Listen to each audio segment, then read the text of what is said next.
Good morning students. Physical education में आज हम चैप्टर नंबर 8 स्टार्ट करेंगे, ओके जिसका टाइटल है फिजियोलॉजी एंड स्पोर्ट्स। ठीक है, इससे पहले वाले चैप्टर में 9th चैप्टर में हमने साइकोलॉजी को स्पोर्ट्स के साथ जोड़ा था। उसका एक टॉपिक बचा हुआ है एग्रेशन वाला, वो मैं आपको उसके नोट्स व्हाट्सएप कर दूंगी, आप उनसे पढ़ लेना। ठीक है, अब हम 8th चैप्टर की तरफ फिर से चलते हैं। ठीक है, जिसमें हमें फिजियोलॉजी डिस्कस करनी है, स्पोर्ट्स के साथ उसे रिलेट करना है। तो पहले हमें ये समझना होगा कि फिजियोलॉजी एक्चुअल में होती क्या है। तो देखो, अगर हम बात करें फिजियोलॉजी की, तो फिजियोलॉजी क्या है, जो हमारे बॉडी में जो सिस्टम फिट्स हैं, ठीक है, अलग अलग सिस्टम है, जैसे डाइजेस्टिव सिस्टम है, आपका रेस्पिरेटरी सिस्टम है, उन सिस्टम्स की स्टडी, ओके, उन ऑर्गन्स की स्टडी और उनका म्यूचुअल रिलेशनशिप का स्टडी किया जाता है फिजियोलॉजी में। तो हम कह सकते हैं कि physiology is the science that deal with the study of human body, okay, human body functions, हमारी बॉडी के जो फंक्शन है, जो हमारे डिफरेंट ऑर्गन है, उनके क्या क्या फंक्शंस हैं, उनकी स्टडी की जाती है। ठीक है, फिर आपसे पूछा जाए कि physiology is the study of all system of body and there mutual relationship. Physiology में आप जो बॉडी के जो डिफरेंट सिस्टम है, जो डिफरेंट ऑर्गन्स हैं, उनकी स्टडी करते हो और उनका आपस में जो म्यूचुअल रिलेशनशिप है, आप उसकी स्टडी करते हो।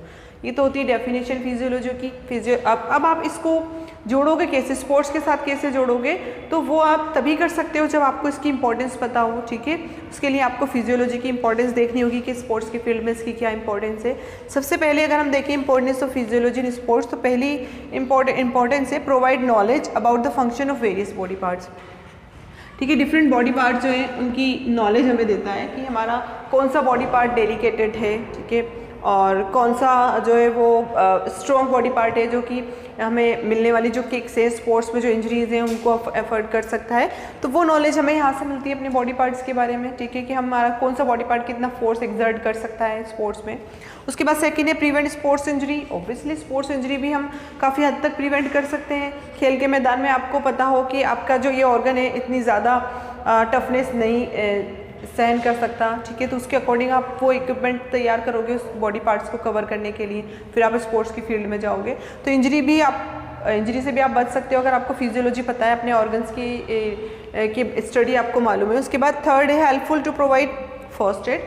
अगर फर्स्ट एड देने वाला पर्सन आपकी पूरी फिजियोलॉजी की स्टडी उसे है कि हाँ ह्यूमन बॉडी पार्ट्स किस तरह से मिलकर बने हैं, या कितने डेलिकेटेड हैं, कितनी जल्दी रिकवर होते हैं, ठीक है, कितना फोर्स ये बेयर कर सकते हैं, तो उसके अकॉर्डिंग वो आपको फर्स्ट एड प्रोवाइड कराएगा। ठीक है, कहाँ पर प्लास्टर बनना है, कहाँ पर सिर्फ बैंडेज से काम चल जाएगा, वो चीज़ भी हमें, वो नॉलेज हमें मिलती है अगर हमें बॉडी पार्ट्स की नॉलेज है, तो फर्स्ट एड आसानी से हो सकता है हमारा। फोर्थ है helpful to know about chemical changes in body during exercise. Okay, exercise आप कर रहे हो, आप खेल के मैदान में हो, आप गेम्स खेल रहे हो, तो बहुत सारे बॉडी में चेंजेस होते हैं। ठीक है, और उन चेंजेस को देखकर हम नहीं घबराएंगे अगर हमें पता है कि हाँ ये नेचुरल फेनोमेना है, नेचुरल होगा। अगर हम ऐसा कुछ कर रहे हैं तो ऊपर नीचे हमारी जो हार्ट रेट है वो भी ऊपर नीचे जाएगी, या जैसे भी स्वेटिंग ज़्यादा हो रही है, तो ये सब नॉर्मल कंडीशन है, बॉडी पार्ट्स के अकॉर्डिंग वो अपना वर्क कर रहे हैं, तो ये चीज़ होगी, ये नॉर्मली ये चीज़ होगी। या फिर आप बैलेंस डाइट लेकर आप अपनी जो एक्सरसाइज में आप एक्सरसाइज कर रहे हो, ठीक है,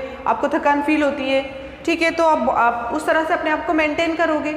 ठीक है, कि हम बाद में रिकवर हो सकते हैं। फिर फिफ्थ है helpful to select sports select करने में भी ऑब्वियसली आप अपने हिसाब से अपने स्पोर्ट्स को सिलेक्ट कर सकते हो। आपके अंदर कैपेसिटी है आपकी कि आप ज़्यादा रनिंग नहीं कर सकते हो या वेट लिफ्टिंग नहीं कर सकते हो, तो सिंपल जो दूसरे टाइप के स्पोर्ट्स होंगे जो आपके लिए फेवरेबल होंगे, तो अपनी फिजियोलॉजी के अकॉर्डिंग आप स्पोर्ट्स का सिलेक्शन कर सकते हो।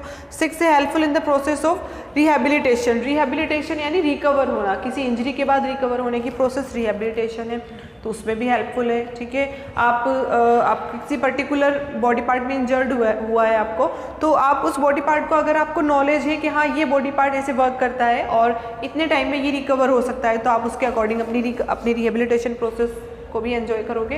तो ये सारे फिजियोलॉजी के कुछ पर्टिकुलर इंपॉर्टेंस थी जो स्पोर्ट्स की फील्ड में हमें देखने को मिलती है। ठीक है, तो इस तरह हम फिजियोलॉजी को स्पोर्ट्स से जोड़ते हैं। और कोई पॉइंट रह रहे हो तो आप अपनी बुक से उन्हें नोट डाउन कर सकते हो।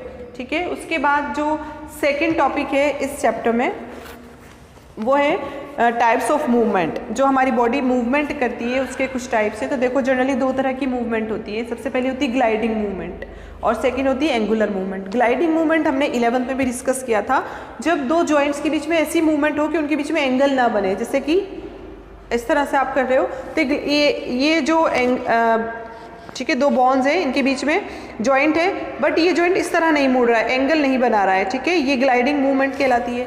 उसके बाद एंगुलर मूवमेंट होती है जब जॉइंट्स के बीच में एंगल बनते हैं, ठीक है, एंगल बन रहा है इस तरह से इन जॉइंट्स के बीच में, ये एंगुलर मूवमेंट है। अब एंगुलर मूवमेंट की 4 टाइप है जो आपको डिस्कस करने हैं इसमें, flexion, extension, abduction and adduction.